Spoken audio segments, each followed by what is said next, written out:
Yeah, first of all, thanks for taking out time to do an interview with us. And before I start, I'd like to congratulate you and the entire women's team, for winning the World Cup. I know you've got lots of Thank you so much. congratulations over the last week. Has the feeling sunk in yet? No, it hasn't. I mean, but as you said, a lot of congratulations are in order. But I would love to hear many more. So thank you so much for that. Congratulations. And if anyone else has to congratulate me, I'm all yours. Yeah, I think there's a few teammates of mine. I'm giving you more congratulations from them as well. Uh, Thank you. Yeah, and so there was this incident regarding the World Cup medal, which you mentioned when you were meeting the PM, right? Initially, according to the rules, you were not supposed to get the medal, but you did. We know that a medal doesn't really define everything because we know you had a great campaign till the injury. But how was that feeling? Getting the medal. How was the whole process? It felt great actually when I opened that box. There were raw emotions that came out of me, and my father was sitting next to me, and there were his emotions as well. And I showed it to my coach, to my mom on the video call, saying that key, see, this is my medal. So a lot of emotions, a lot of real ones, and I could not stop those emotions at that time, and it felt really great that I had that medal. Oh, it's lovely to hear. But a more important question, actually, how is your ankle right now? It's much better now. Thank you for asking. The pain has gone down. The swelling is very less now, and I'm feeling much better. Thank you so much. That's great to hear. So when can we expect you back in India colors? Like any definite So timeline on that? I do have a scan planned in the next week. So I've been advised to take rest for at least 3 weeks. I'm done with my 2 weeks, and we have a scan planned on after I complete my 3 weeks. So we can give you a better clarity after that third week. All right, all right. So because India's next assignment, if I'm correct, is the tour to Australia. If I'm not wrong. So like, are you targeting that as your Yes, comeback yes, series right now? definitely, definitely, definitely. Okay. I mean, I would love to play that, and I'm all ready for it. Oh, that's great news. I'm sure like all your fans and supporters will be really glad on hearing this. Thank you. Yeah. So, Pratika, about your World Cup campaign. So before the injury, you were going well. You had over 300 runs, and I think even right now, stats tell us that you're the fourth highest run scorer in the tournament, even after missing two games. But there was a point when India had lost three games, and the campaign was not going that well. And there was some criticism against you, just like there was against all the other players. So did it ever affect you? Like, did you ever have doubts about your own game? Luckily, we have that bubble inside our Indian team that the outside noise doesn't reach us. And fortunately, I was not on Instagram that time. I was off social media, so none of those conversation actually reached me. And I'm very happy that the support staff, has created that bubble around us. That they are very supportive in a sense that it actually never feels that we have to doubt our game, to play a different kind of game that in order to win other matches. So those conversations actually never reached me, but I did hear Amol sir vouching for me that, regarding my strike rate. So I'm very, very happy that the support staff is behaving in a way, to make their own players secure. Whatever we're doing for the team, we're doing for the nation.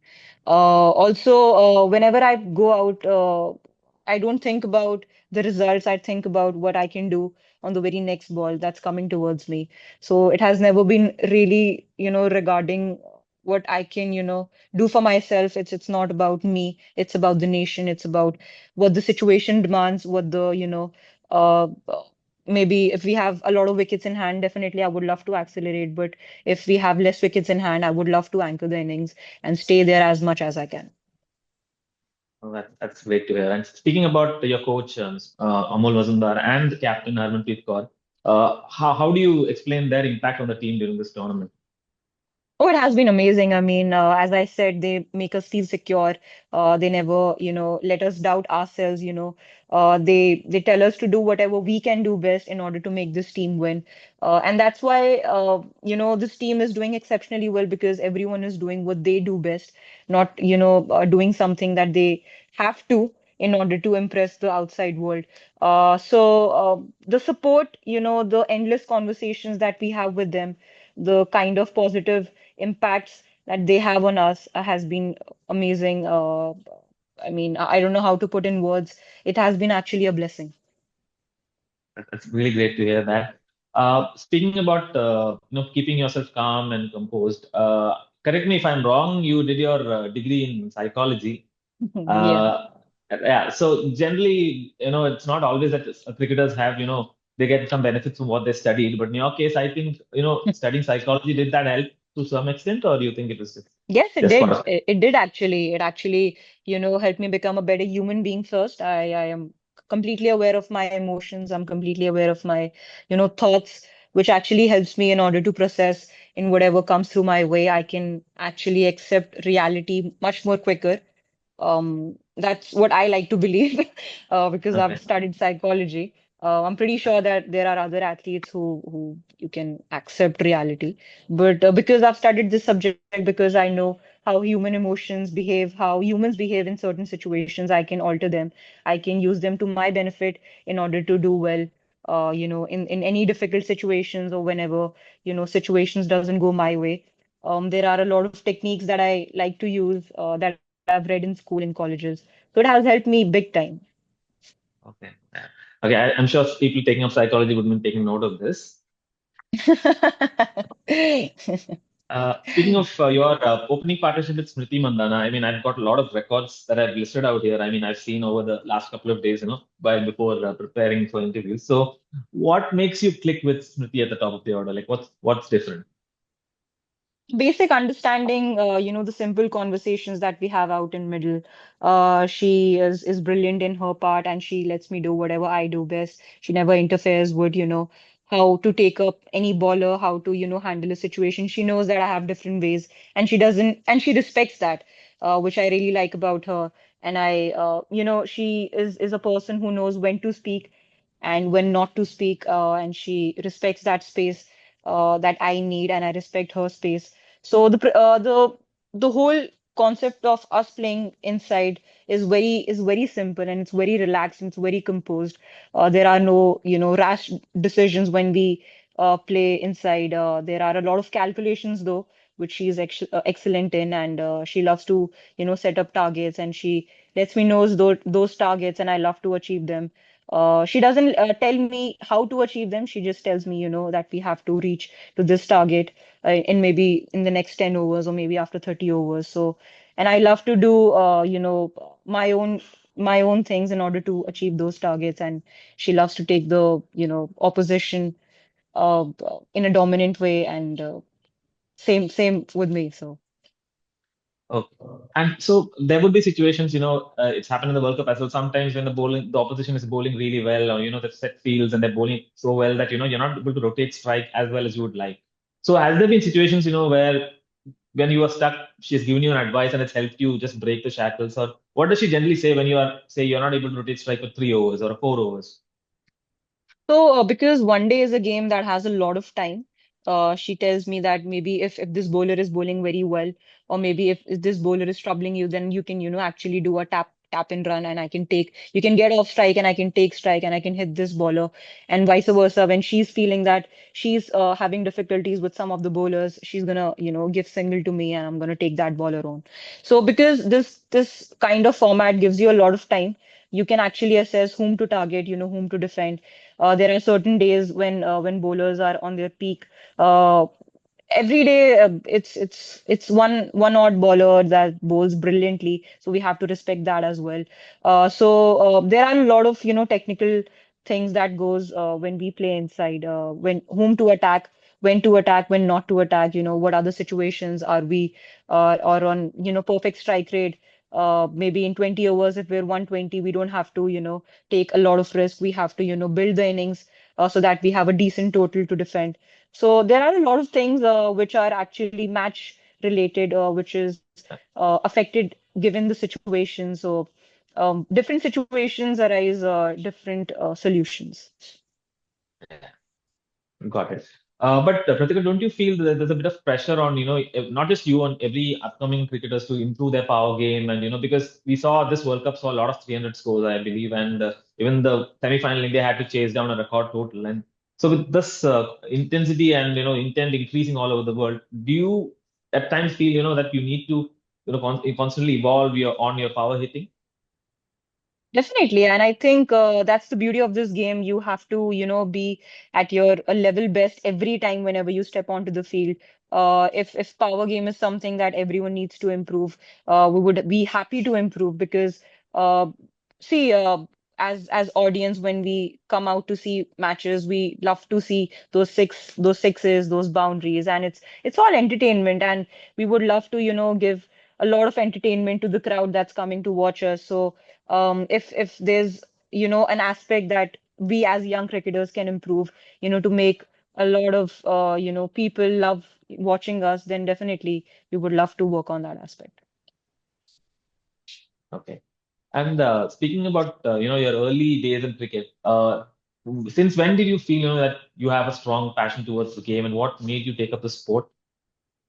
So I started very young. I think I was 8, 9 years when I started cricket. Back then, I had no idea whether I can, represent the country because I had no idea if there's a women cricket team as well. I asked my father if there's a team that I can represent. So back then, I had no idea who are the players, what are the names of the legends of the game. And then my father introduced me to into this world, saying that, you have Mithali Raj, you have Julian Goswami, you have other players, who have taken this game to the next level for the upcoming generation to take it seriously. But I think when I was in school, I was juggling with academics, basketball, and cricket, and I completely I'm gonna not deny the fact that I enjoyed basketball as much as I enjoyed playing cricket. But there was a time in my life that I had to choose between basketball and cricket because I was not able to manage both of them. And I think I was 16 years old when I decided, no, I have to take up cricket seriously if I have to, play for the nation, represent the country. That was the time that, hit me that boss इससे नहीं होगा. अगर country खेलना है तो then you have to work hard. So I started, thinking professionally at the age of 16, but I, started playing cricket when I was very young. And you told about making a decision between cricket and basketball. Even before you chose cricket professionally, you had to make a decision between the two. Was it because it was affecting your studies, and our Indian parents tell us choose one of it, not everything, or was it like your father wanted you to choose one sport so that you could be good at it?